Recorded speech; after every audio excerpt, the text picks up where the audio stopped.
Welcome to Newport, Rhode Island, the perennial home for the start of the Newport to Bermuda race. Anticipation on the docks is running high. Well over 2,000 sailors are planning to compete aboard an impressive fleet of 183 yachts. The morning of race day is busy as the final inventory of sails are selected, equipment is checked, and provisions are loaded. Sailors get last-minute information on the predicted weather patterns and the all-important flow of the infamous Gulf Stream. One skipper has a new boat for this race. He and his crew have been preparing at a feverish pace for this start.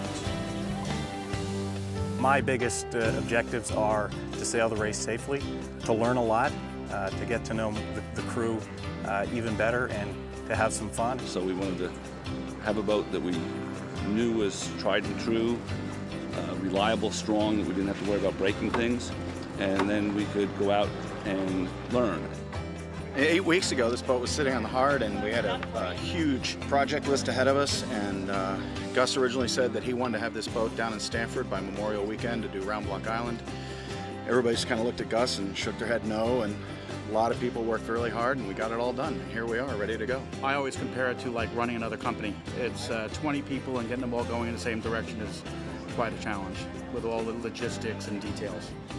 Gary, I've always liked the challenge of it, getting out there and ocean racing, especially from the perspective of my profession, which is sailmaking. So I always try to make sure we have the right sails up and the right sails selected for the race.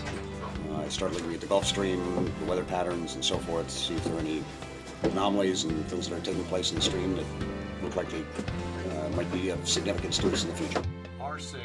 Navigator Brian O'Farrell and the rest of the afterguard on Aurora talk about their options at a strategy meeting just before leaving the dock to analyze the latest information on the Gulf Stream and the weather. Of course, things can change once the race starts, but having a well-thought-out game plan is a crucial first step aboard any serious yacht. What's that blob? The pink line, that's from the route where it's reaching in, right? But then it starts to lighten out, stays in the same direction, and then goes lighter even still. Given the inspection requirements and for safety standards, the crew prep and all of the details that go into it, really 1/3 of the task is getting the boat ready. Adequate provisions are a high priority.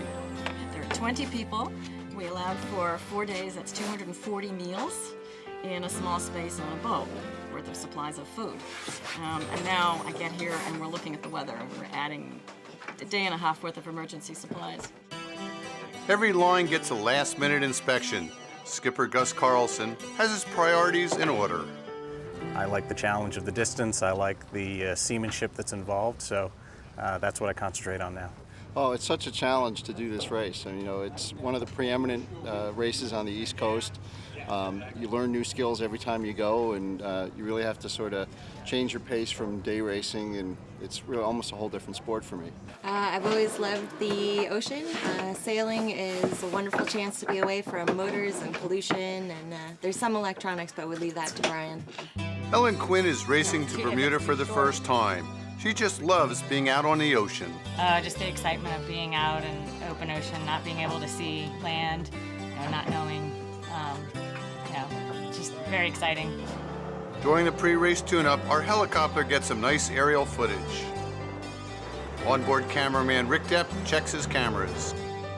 And Aurora's colors wave proudly. I'm ready to go, and I think everyone feels the same way. Let's get out there and see what she can do. Let's get out there. Newport, Rhode Island is located on the northeast coast of the United States. Thanks to the glacial ice age, Rhode Island features a magnificent bay and the perfect place to start a long-distance race. The Cruising Club of America and the New York Yacht Club conduct the start sequences off Castle Hill Lighthouse. A large crowd assembles to witness the action. Vessels both small and large are on the water to get a first-hand look. A lighthouse is a beacon of hope, whether you're making departure or returning from sea. The lighthouse of Castle Hill is always a welcome sight. The spectator fleet gives each class a wide berth for their start. This routine has been going on since 1906 when the first Bermuda race took place. Before the first Bermuda race over 100 years ago, few people dreamed that amateur sailors would race sailboats in the ocean. In the 1905 transatlantic race, the boats averaged 166 feet in length, and the winner was a huge 184-foot schooner Atlantic. It had a crew of 48, most of them tough pros, commanded by Captain Charlie Barr. Then a feisty visionary named Thomas Fleming Day came up with a revolutionary idea. Amateur sailors could go out and average boats. All 3 entries in the first Bermuda race in 1906 were 40 feet or smaller, and every sailor was an amateur. Before the start of Brooklyn, New York, Day's critics predicted disaster.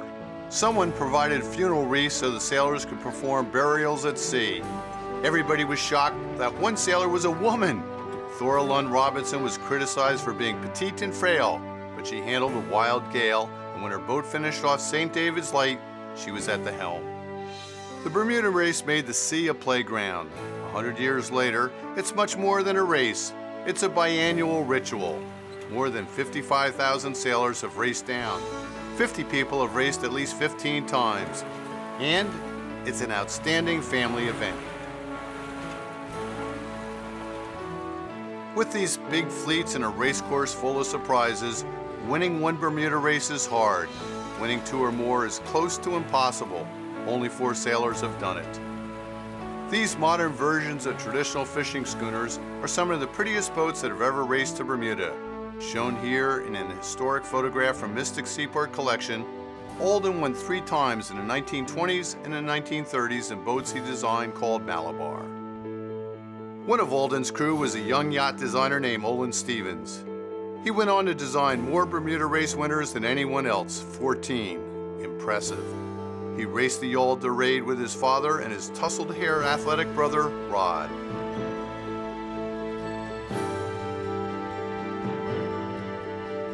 A big version of Dorade, Henry Taylor's 72-foot Bermuda, won in 1938 and again in 1948.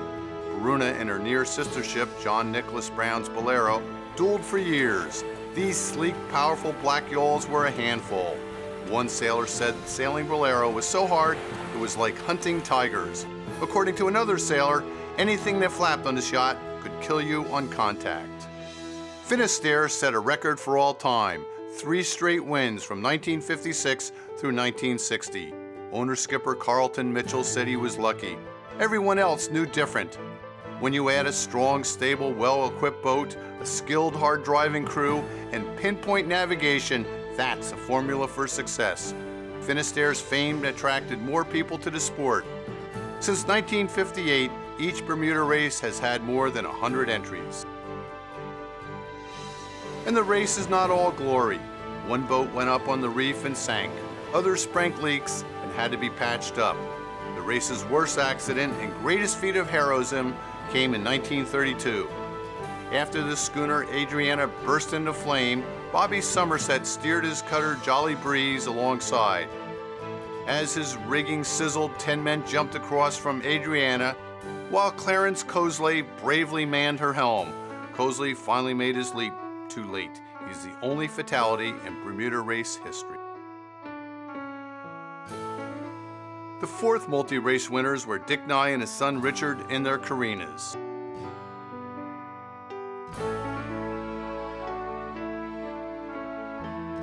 George Koumentaros was a popular winner when he broke the record aboard Boomerang. Hollywood's Roy Disney set a new race record aboard his Pyewacket. And Pete Rebovich from New Jersey has won multiple times aboard his Cal 40 Sinn Féin. The fleet is split into 16 classes. Each group starts in 10-minute intervals. Aurora is one of 12 boats in Class 8 with a 3:10 p.m. start time. The race committee works as a team as they launch one fleet after another.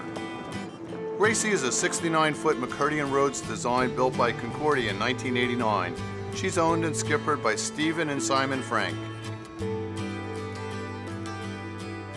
Brand New Day is a J65 owned by James Madden in Newport Harbor, California.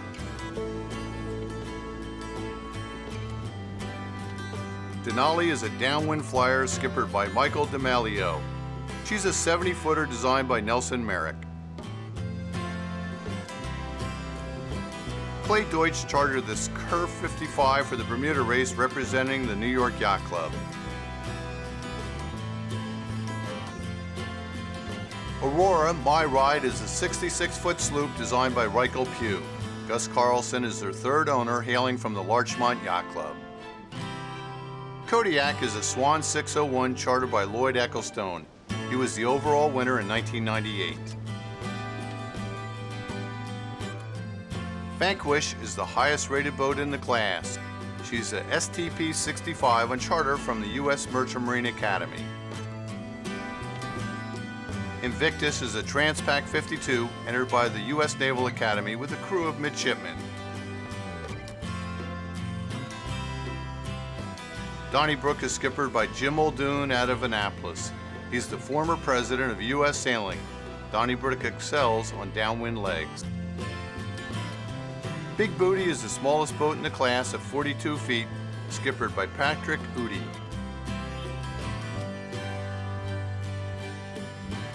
Starlight is skippered by Michael Dibvik. She's a 56-footer with a very interesting metallic paint job.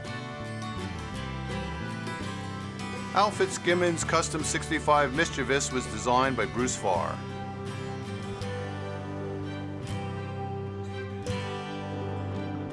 Aurora and the other boats in Class 8 prepare for the start.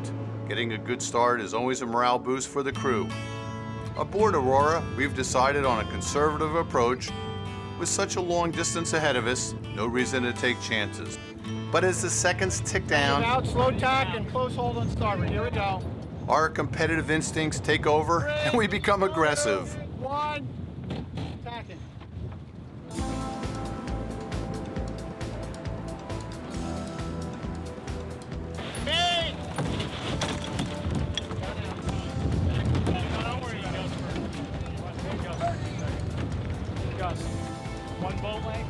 Every boat out here is looking for an advantage. We like the port end of the starting line. Aurora uses a time run technique.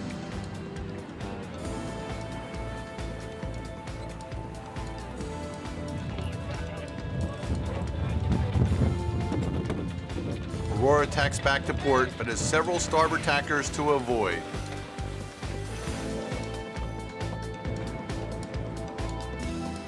We look early.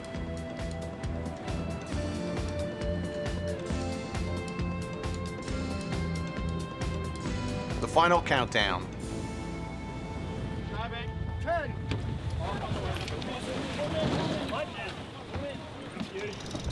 5, 4, 3, 2, 1. Unfortunately, Aurora is over the line at the start.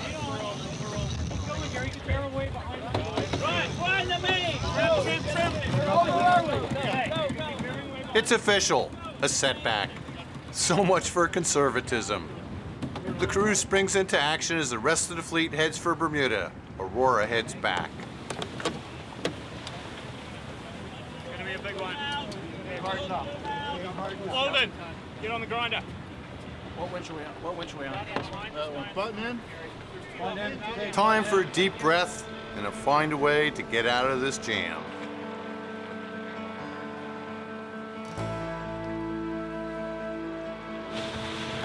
Brooke West and Mike Quaglio work hard on the grinders.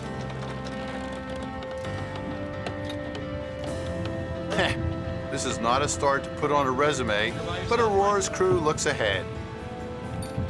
Take Smith trims the jib for maximum performance. Aurora is behind at this point, but is sailing fast. Long way to go to Bermuda, and anything can happen. At the helm, Gus Carlson is unfazed. The strategy at this point is to bear off and accelerate for speed.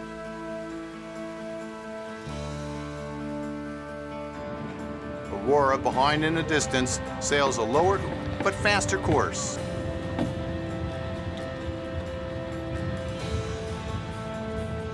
Most of the crew sits to windward to give Aurora extra stability.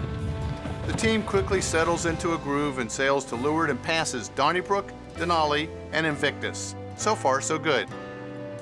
The fleet seems to be sailing a higher course for buoy R2 about 2 miles south of Castle Hill, but R2 is not a mark of the course.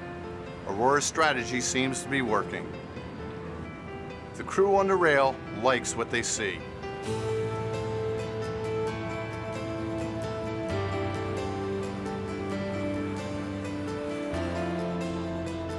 Aurora at the bottom of the screen continues to make up ground and pass boats. She's sailing at 12 knots.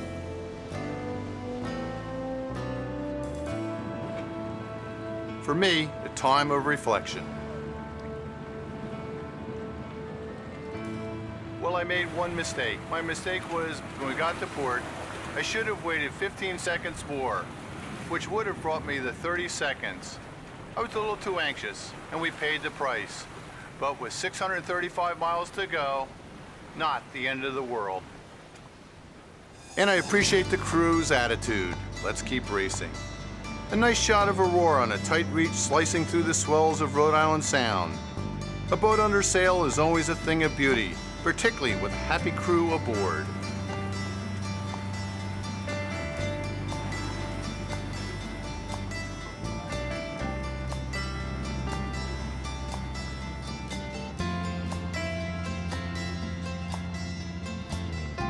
Nice.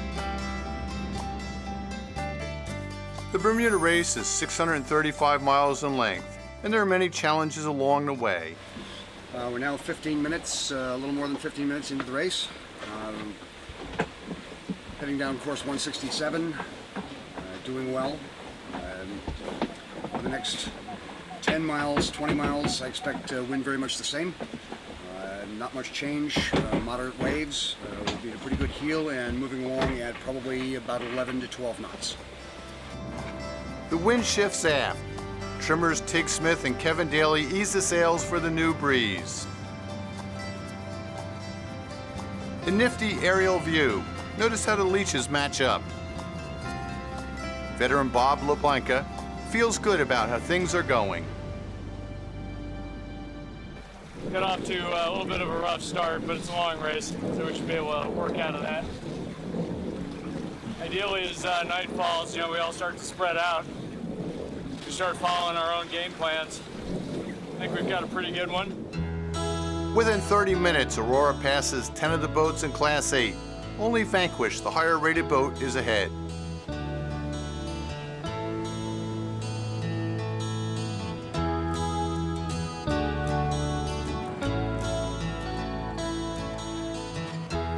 This turnaround, Kevin Daly looks happy.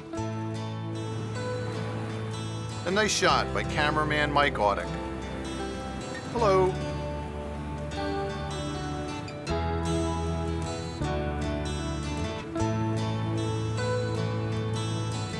As the afternoon sun melts into the evening, Aurora enjoys the 10-knot southwester as she passes many of the smaller boats.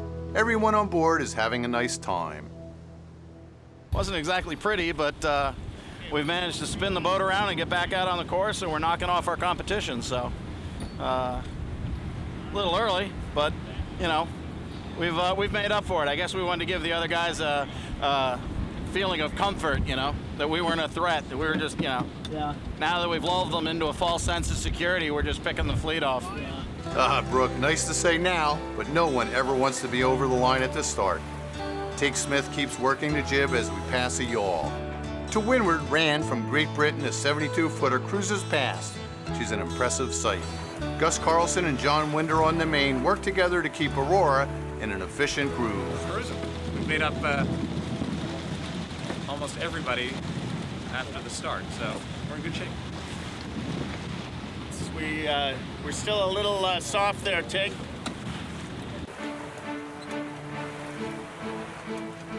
Aurora continues to stretch out.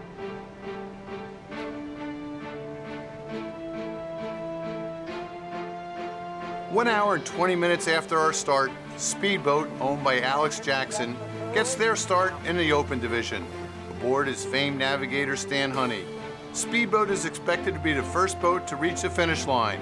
She is a full professional crew. What did we have last night? Shepherd's pie. What I try to do is everything in one plate. So for dinners, it's the protein, the vegetable, the starch in one bowl. Because if you do things like try to serve salad on the rail, it goes away. At this point in the race, Aurora and most of the other boats stick close to the rum line, the direct course to Bermuda. But the tricky part is ahead when the wind is expected to shift and the crew looks for helpful meanders in the Gulf Stream. As the sun sets, the breeze fills in a more westerly direction. So this feels like we got nice flat water, beautiful purple-orange light. Boat feels like it's in a groove now. It really doesn't get much better than this. This is nice. This is really nice. If only it could stay this way. Nice speed too, over 10 knots.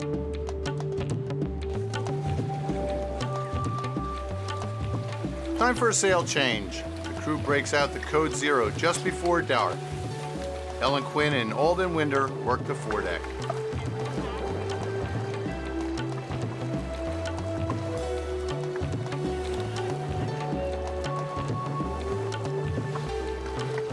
Always good to make changes just before it gets dark. Bob LaBanca goes aloft to organize the halyards and make a safety check.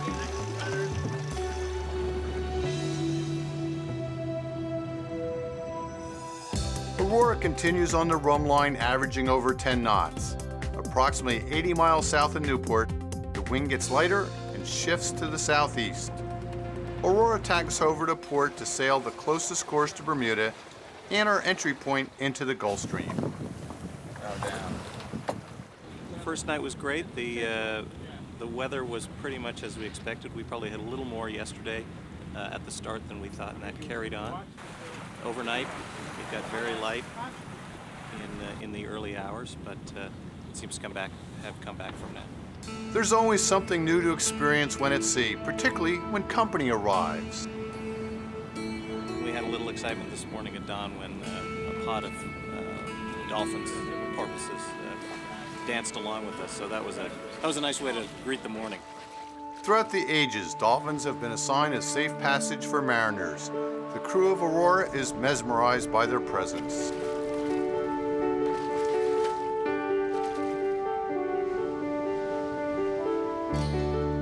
These wonderful mammals are amazing athletes.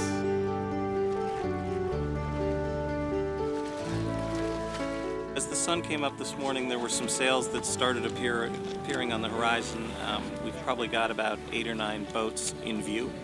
Some of them are competitors, some of them are from the other big boat classes. So, but I think the feeling among the group is that we're in good position. The defining moment will be our decision to enter the Gulf Stream and the various eddies around it. So that'll be the next critical strategic decision. But right now, I think we all feel good that we're in the fight. The breeze builds and it's time for another sail change. Aurora makes 2 quick tacks through the Evolution.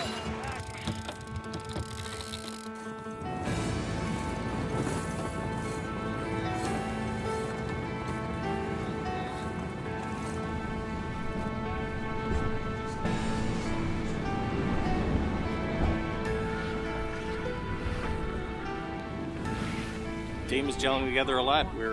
The watches are falling into place. The people who we've put in positions in practice sessions have, for the most part, that seems to be, we've made good decisions on that. We all have a pair, so I'm mid-bow, so I'm paired up with the bow. We have 3-hour watches at night, 4-hour watches during the day, and when we do the shift change, then we spend a little bit of time talking about where we are. And obviously on the bow, that's pretty important. Figure out where all the halyards are, what's up, what's ready, what do we think is going to be next. The wind keeps fluctuating. We're about to do a jib change. The wind has dropped down. It's oscillating through 40 degrees, challenging everyone.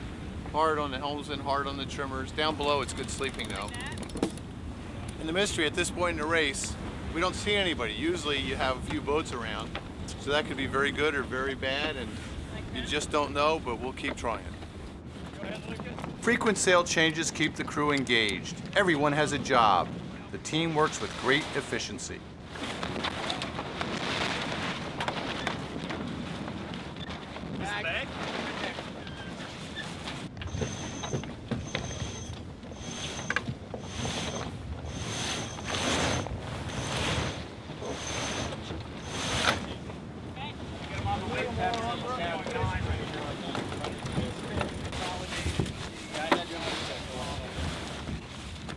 change.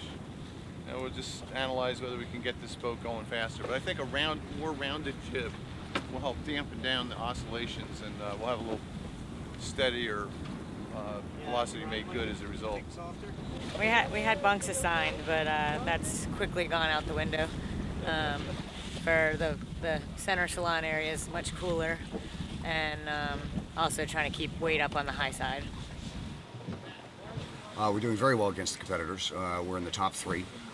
Mischievous is far to the west of us. Vanquish is about 25 miles further southwest of us. We're holding our own very nicely as far as speed is concerned, particularly in the light winds that we had most of the night. We did actually quite well during the night.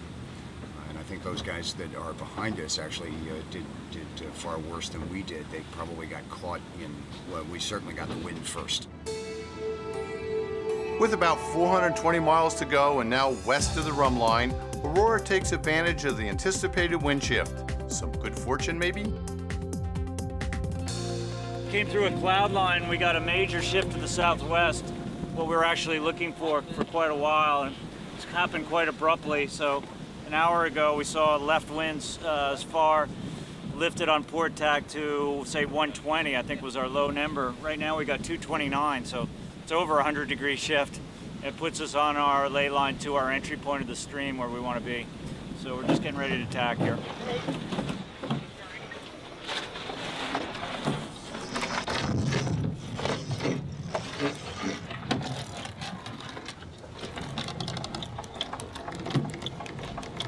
We're on the wind and we're over our entry point.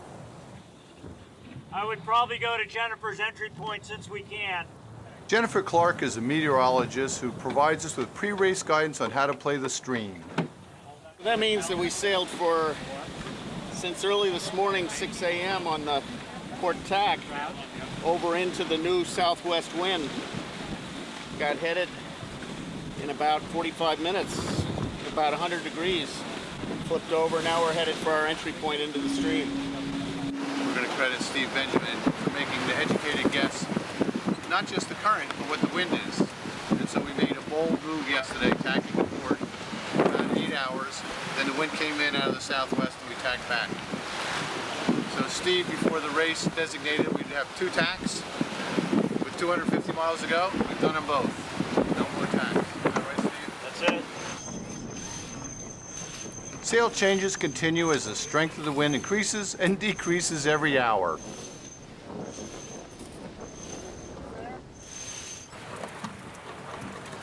Mike Floyd on the right and Brooke West on the left man the handles for trimmer Tig Smith.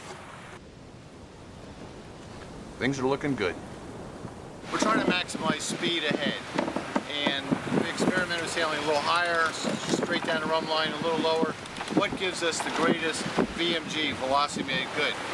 And clearly all the other boats are probably enjoying the same thing, but you got to keep the hammer down, and you do that by keep adjusting your sails and working hard. The helmsman and the main trimmer must be in sync to keep the boat in balance. I'm just trying to watch how much helm Gary has, and I use the traveler down when he's got a little bit of a fight on, and then we bring it back in. We're on the outboard lead on the jib right now, so the main has plenty of latitude to leeward. Right now we're in a slightly depowered mode with the main, because we've got a puff going on right now. But he's got a good handle on it.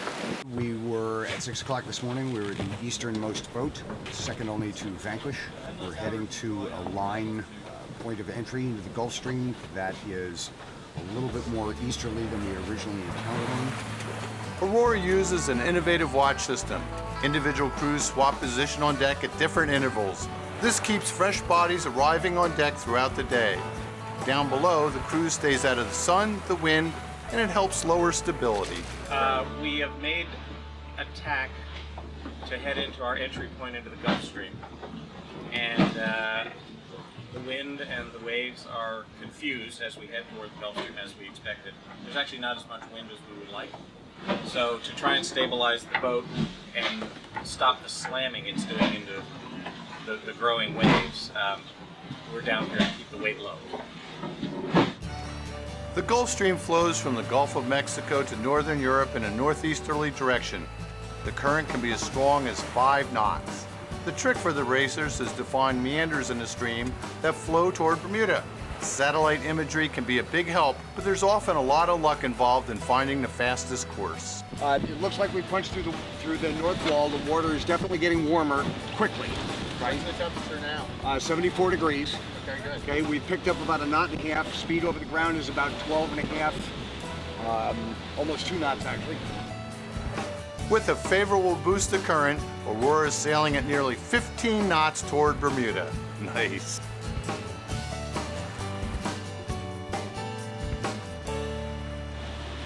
I'm feeling good. We had a good day. 2 wind shifts that went our way. It's blowing 18. We're on a beam reach going well over 11 knots now. It's warm. The crew's great. Everything's going good. We're happy. This is exactly what it's all about. 11 knots through the water, plus 4 knots of current now as the sun sets at the end of day 2.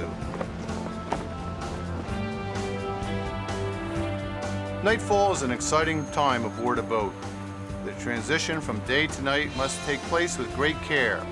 Foul weather gear gets pulled on. The crew finishes dinner. The watch routine continues. The business of sailing fast is an ongoing process.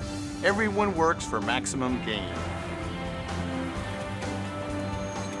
As we get closer to Bermuda, we're feeling the effects of some adverse current. Instead of a 4-knot boost, we're fighting 1.5 knots of foul water. Last day, 11 and 12 knots.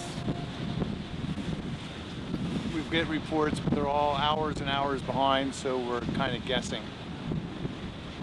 We are currently 60 miles from the finish. We're in good position, but one boat, GRACIE, is in a better position than us. Looking pretty good. We're doing about 9.7 to 10 knots, 15 knots of breeze, 14 knots. It's holding up pretty nicely. Pretty happy. As a midshipman, Lucas Marrero was on the sailing team at the U.S. Naval Academy and now flies combat jets off aircraft carriers. Nice trip through the Gulf Stream last night, so looks like we got a nice clean shot in the next 24 hours or so. Except for a little pounding in the Gulf Stream for about 12 hours, this has been an easy ride to Bermuda. The island is still over the horizon. The speed is good, but there's still plenty of time for weird things to happen. The only thing that could trip us up is if we get into an adverse current from one of the reverse eddies that we were looking at. It seems that they've passed now to our southwest, and we're actually in some pretty good current right now. Good news, favorable current once again. Thanks to modern technology like GPS, it's easy to keep track of performance. 30 years ago, navigation took place by sextant and dead reckoning. There's less luck involved today.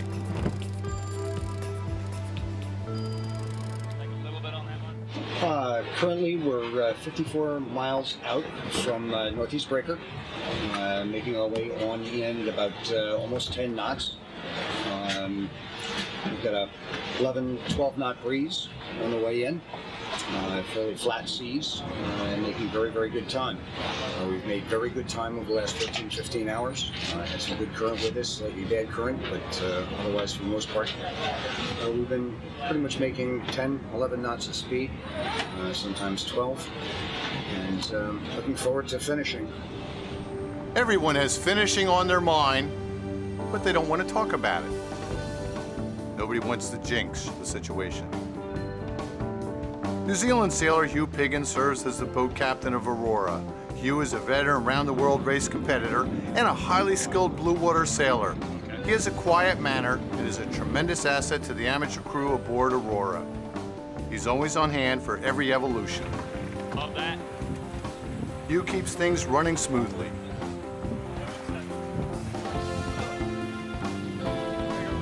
And here's a surprise. Time for another sail change.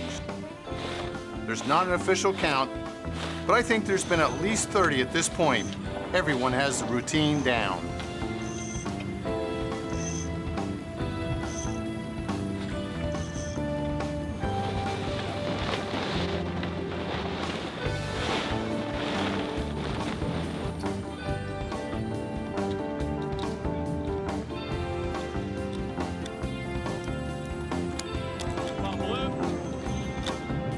Nearing the island, the wind goes soft. Well, putting weight to leeward and forward because it's pretty light right now. We got to make this turning mark up here. Got to keep our speed up. Yeah, they're just trying to drag us out of here. We had some good breeze a little while ago, but now it's down quite a bit. We put the light one up a little while ago. Well, we're just hoping for a little bit more once we round this mark. Hopefully, it's only going to be a few tacks to the finish. Our biggest worry is GRACIE, Bob Stone's old McCurdian Road 74-foot, very heavy boat that we owe 8.5 hours to, and they're about 5 or 6 hours behind us. So we're hoping that the wind stops in about 2 hours. And if that happens, we'll probably get this race. Wishful thinking. Cameraman Rick Depp works hard documenting one sail change after another. Alden Winder, the youngest member of the crew, is enthused. Getting pretty close. Hopefully we'll have, maybe one more change depending on what the breeze does. But I don't know, we're almost there, so getting excited. There's always weirdness. Anytime you get back near land, the weather patterns are different. All these clouds are coming right off the land from the heat. So what we're hoping is that the wind is lighter out where the other competitors are. It's actually easier to find the finish line in the dark because you have lights flashing at you in the day. With a little mist like we have now, hard to see. Anyway, we are 4 miles from Kitchen Shoals, which is dead ahead, and then we'll be making a right turn heading for the island. Land ho! A happy moment. Gus Carlson takes the helm for the final sprint to the finish line. On the bow, Kitchen Shoal buoy. It's been a lot of fun. This has been great. A little lumpy the other night, could have done without that, but so far so good. This has been fantastic. And the fact they don't see any of our competitors around us makes it that much more promising. I love this race. It's something that I look forward to, every 2 years, and plan on doing every one. So we'll see how it goes. We're gonna tack. Hey gang, we're gonna do a roll tack when we go. In about a minute, we're gonna tack over and everybody get to starboard. Good old roll tack. Here we go. Helm's over.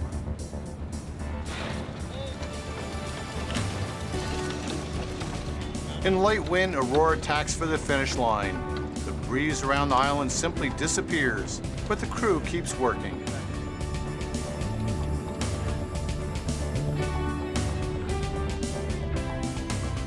Come on, wind, don't let us down now. It's so close.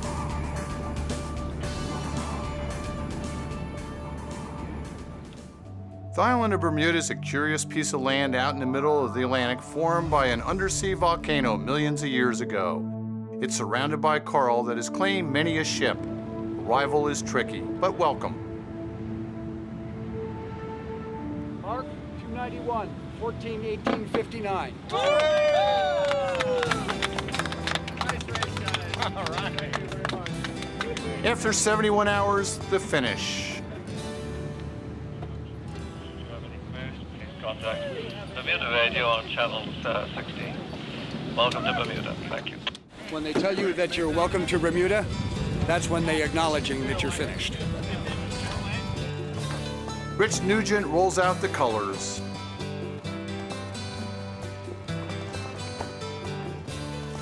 Fabulous trip, fabulous experience. Some joys, some frustrations, but it all came together and here we are. Couldn't be happier. The Royal Bermuda Yacht Club is a welcome place after several days at sea. Racing to Bermuda is a big deal. It takes a lot of organization, a lot of people working together. And for me, I felt like a guest on Aurora. I hadn't sailed with this crew before, and I love the attitude aboard. No job was too big or small by anybody, and as a result, I think everybody pulled together and did a good job. I think the point is, if you're going to go out there and you got to be aggressive, and sometimes you hit it right, sometimes you don't. I think that's the way to do it. You're here to race, not to spectate. So we recovered quickly and certainly didn't hurt us. Well, first of all, I was very disappointed we were over the line at the start, and that's my doing, maybe too aggressive.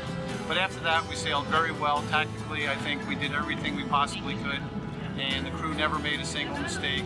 We kept the boat going, and probably most importantly, our owner, skipper Gus Carlson, had a good time. It was amazing to me and gratifying because, as you know, we pulled this program together in a relatively short time. And most of us have sailed together here and there, but this was the first test of the crew. This was our first full-time race as a crew. We picked an ambitious one, the Newport to Bermuda race, and I think everyone really gelled. The fact that they gelled so quickly is just extraordinary. That starts from the top, and I think Gus Carlson is a guy that likes to get good people around him, sets a nice standard. He's not a loud guy, and as a result, people respond in a good way. They work together, and that's what we saw.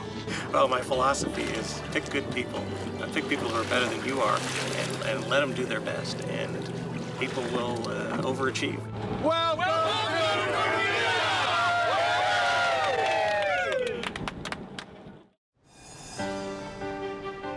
Finishing a long-distance race is a satisfying accomplishment.